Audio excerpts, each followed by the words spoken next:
విశ్వ అంతానికి ఎన్ని సంవత్సరాలు పడుతుంది?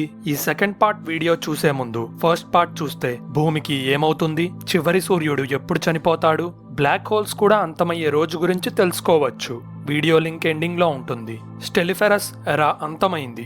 ఇప్పుడు డీజెనరేట్ ఎరా అనే కొత్త యుగం యొక్క ఆరంభ దశలో ఉన్నాం. ఇప్పుడు విశ్వంలో ప్రయాణిస్తూ ఉంటే మీకు ఒకటి అర్థమవుతుంది. అదే దాని కాంతి ఇదివరకటి కంటే తగ్గింది అని.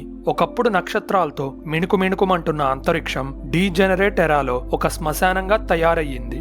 అంటే విశ్వం మొత్తం చనిపోయిన సూర్యుళ్ల కళేబరాలు, అంటే white dwarfs, brown dwarfs, neutron stars, black holes తో నిండింది అని అర్థం. బిగ్ బ్యాంగ్ జరిగినప్పటి నుండి పుట్టిన ప్రతి స్టార్ చనిపోయింది. సో స్టార్ ఫార్మేషన్ అయిపోతే మనుషులకి ఏమవుతుంది? మనం ఇతర గ్యాలక్సీస్ లో ఉంటున్న ఒక సోలార్ సిస్టమ్, దాంట్లో ఒక గ్రహం అయితే కావాలి కదా. 100 ట్రిలియన్ సంవత్సరాలు మానవ జాతి బతకగలిగింది అంటే మనం type G civilisation technological state కి ఎదిగి ఉంటాం. అంటే పదార్థంతో తయారైన శరీరాల్ని వదిలేసి శక్తి రూపంలో బతుకుతూ ఉంటాం. అంటే ఒక దేవుడిలా ఏది కావాలంటే దాన్ని సృష్టించుకోవచ్చు. ఎక్కడికి కావాలంటే అక్కడికి చిటికెలో వెళ్ళొచ్చు. అయితే ఇక్కడ ఇంకో పాసిబిలిటీ ఉంది. అది వేరే విశ్వంతో లింక్ అయి ఉంది. దాని గురించి తర్వాత మాట్లాడుకుందాం.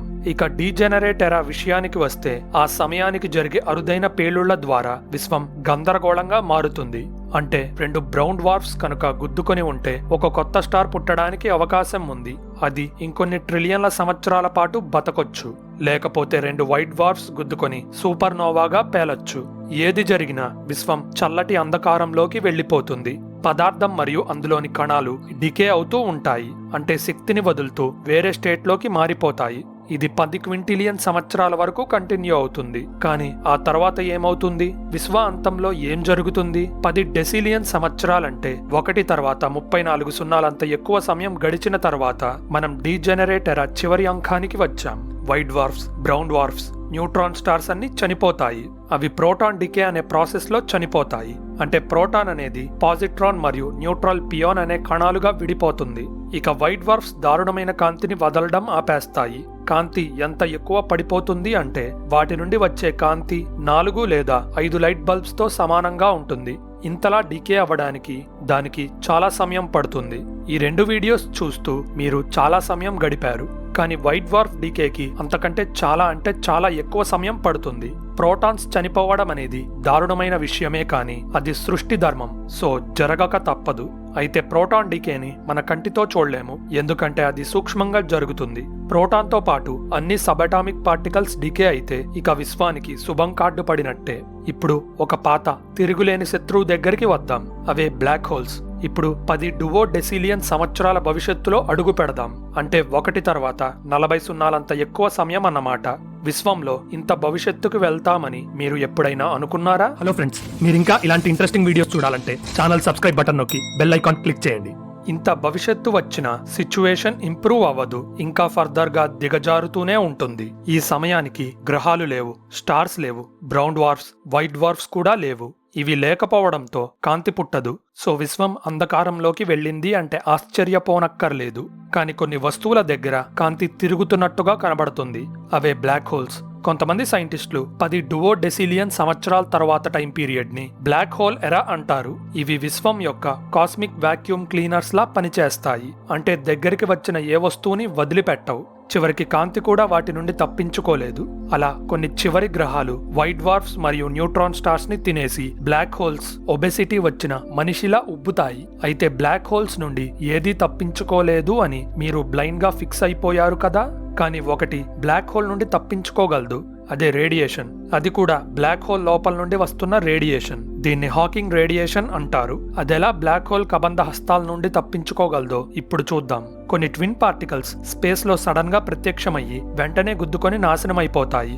కానీ అవి బ్లాక్ హోల్ కి దగ్గరగా ప్రత్యక్షమైనప్పుడు ఒకటి బ్లాక్ హోల్ లోకి పడిపోతుంది, ఇంకోటి ఎస్కేప్ అయిపోతుంది. ట్రిలియన్ల సంవత్సరాల వరకు ఈ ప్రాసెస్ జరుగుతూనే ఉంటుంది. ఇలా బ్లాక్ హోల్ మాస్ తగ్గిపోతూ ఉంటుంది. చివరికి అదలా చనిపోతుంది. ఇప్పుడు ఒక గూగుల్ సంవత్సరాల భవిష్యత్తుకు ట్రావెల్ చేద్దాం.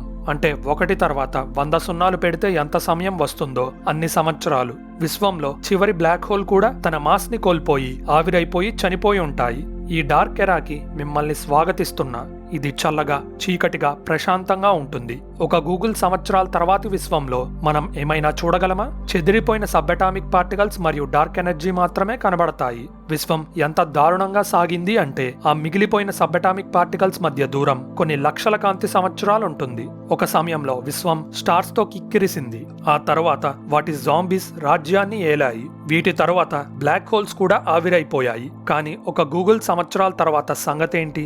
విశ్వంలో స్ప్రెడ్ అయి ఉన్న సబ్అటామిక్ పార్టికల్స్ అన్నిటినీ పట్టుకోవాలి అంటే కాంతి కంటే వేగంగా ప్రయాణించే వార్ప్ డ్రైవ్ వల్ల కూడా కుదరదు.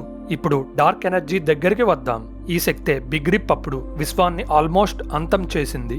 కానీ అది అంతటితో ఆగకుండా విశ్వాన్ని తినేస్తూనే ఉంది. ఇలా సాగే కొద్దీ విశ్వం చల్లబడుతుంది. ఈ తతంగం మొత్తానికి సైంటిస్టులు ఒక పేరు పెట్టారు. అదే బిగ్ ఫ్రీజ్. ఈ చర్యలో విశ్వంలో ఉన్న శక్తి మొత్తం సమానంగా డిస్ట్రిబ్యూట్ అయి ఉంటుంది. సో టెంపరేచర్స్ అబ్సల్యూట్ జీరో అంటే -273.15 డిగ్రీస్ కి పడిపోతుంది. బిగ్ ఫ్రీజ్ థియరీ ప్రకారం విశ్వం అంతం చాలా చల్లగా, ఘోరంగా, అంధకారంతో ఉంటుంది. అయితే బిగ్ క్రంచ్ అనే ఇంకో థియరీ ప్రకారం విశ్వం సాగకుండా ఒక పాయింట్ కి రీచ్ అయిన తర్వాత రివర్స్ అయ్యి ముడుచుకోవడం మొదలు పెడుతుంది. అంటే మీ లైఫ్ మొత్తాన్ని వీడియో తీసి రివర్స్ లో ప్లే చేస్తే మీరు ముసలిగా మారిన స్టేజ్ నుండి యంగ్ ఏజ్ తర్వాత టీనేజ్, ఆ తర్వాత బేబీగా ఎలా కనిపిస్తారో విశ్వం కూడా అంతే వెనక్కి కదులుతుంది. ఆ బిగ్ క్రంచ్ కనుక నిజంగా జరిగితే విశ్వం ముడుచుకొని చివరికి ఒక పాయింట్ దగ్గర శక్తి మొత్తాన్ని కాన్సన్ట్రేట్ చేస్తుంది. ఈ పాయింటే మరో బిగ్ బ్యాంగ్ ని మొదలు పెట్టొచ్చు. అయితే ఇదంతా ముందే జరిగి ఉండొచ్చు. సో మనది మొదటి బిగ్ బ్యాంగ్ లో పుట్టిన విశ్వం కాకపోవచ్చు. అయితే ఇంతకు ముందు ఎన్ని బిగ్ బ్యాంగ్స్ జరిగాయి, తర్వాత ఎన్ని బిగ్ బ్యాంగ్స్ జరుగుతాయి ఏమో అది కనుక్కోవడం కష్టం. సో అనేక బిగ్ బ్యాంగ్ సైకిల్స్ మధ్యలో మనమున్నాం. ఇలాంటి థియరీని రోజర్ పెన్రోజ్ అనే సైంటిస్ట్ ప్రవేశపెట్టి దానికి కన్ఫార్మల్ సైక్లిక్ కాస్మాలజీ అని పేరు పెట్టారు. కానీ కొంతమంది సైంటిస్టులు ఇది నిజం కాకపోవచ్చు అంటున్నారు. ఎందుకంటే ఇప్పటి వరకు ఎన్ని అబ్జర్వేషన్స్ చేసినా విశ్వం సాగుతున్నట్టు మాత్రమే కనబడుతుంది, కానీ వెనక్కి ముడుచుకున్నట్టు కనబడటం లేదు. అందుకే విశ్వం డార్క్ ఎనర్జీ గ్రిప్ లో పడి బిగ్ ఫ్రీజ్ తో అంతమవుతుంది అంటున్నారు. అలా అయితే మానవ జాతి పరిస్థితి ఏంటి? బిగ్ ఫ్రీజ్ ని పక్కన పెట్టిన ఒకసారి డీజెనరేట్ ఎరా స్టార్ట్ అయిన తర్వాత విశ్వంలో జీవానికి అంతిమ దశ మొదలైనట్టే. ఎందుకంటే సూర్యుడు ఉంటేనే శక్తి ఉంటుంది. గ్రహాలు పుడతాయి, ఐస్ నీరుగా మారి జీవానికి మీడియంలా తయారవుతాయి. ఒక గూగుల్ సంవత్సరాల తర్వాత మళ్ళీ ఒక కొత్త భూమి కావాలంటే ఏం చెయ్యాలి? ఏముంది, మనమే తయారు చేసుకోవాలి. ఇంకా ఫర్దర్ గా ఆలోచించి కొత్త విశ్వాన్నే సృష్టించుకోవచ్చా? ఈ సమయానికి మనం దేవుళ్ల శక్తులు కలిగి ఒమేగా లెవెల్ కి రీచ్ అవుతాం. అంటే గ్రహాల్ని, సూర్యుళ్ళని సృష్టించే స్టేజ్ దాటిపోయి ఏకంగా కొత్త విశ్వాల లెవెల్ కి వస్తాం. అంటే మనమే బిగ్ బ్యాంగ్ ని పుట్టించి కొత్త సూర్యుళ్ళు, కొత్త గ్రహాలు, కొత్త జీవాన్ని తయారు చేసి వాళ్ళకి దేవుడిగా మారొచ్చు. మేబీ మన దేవుళ్ళు కూడా వేరే విశ్వంలో మామూలు జీవులుగానే పుట్టి ఉండొచ్చు. కఠోర సాధన, టెక్నాలజీ మరియు శక్తి రూపంలో బతకగలిగే ఒమేగా లెవెల్కి రీచ్ అయ్యి వాళ్ళు మన విశ్వాన్ని సృష్టించి ఉండొచ్చు. అలాంటి జీవుల గురించి తెలుసుకోవాలంటే ఈ వీడియో చూడండి. ఇలాంటి ఇంట్రెస్టింగ్ స్పేస్ ఫ్యాక్ట్స్ గురించి తెలుసుకోవాలంటే మన ఛానల్ సబ్స్క్రైబ్ బటన్ నొక్కి బెల్ ఐకాన్ క్లిక్ చేయండి. ఈ వీడియో అందరికీ రీచ్ అవ్వాలంటే లైక్ చేయడం మర్చిపోకండి. మీ సపోర్ట్ వల్లే ఈ ఛానల్ ముందుకు కదులుతుంది. So thank you for watching. This is your phantom signing off. See you in the next one.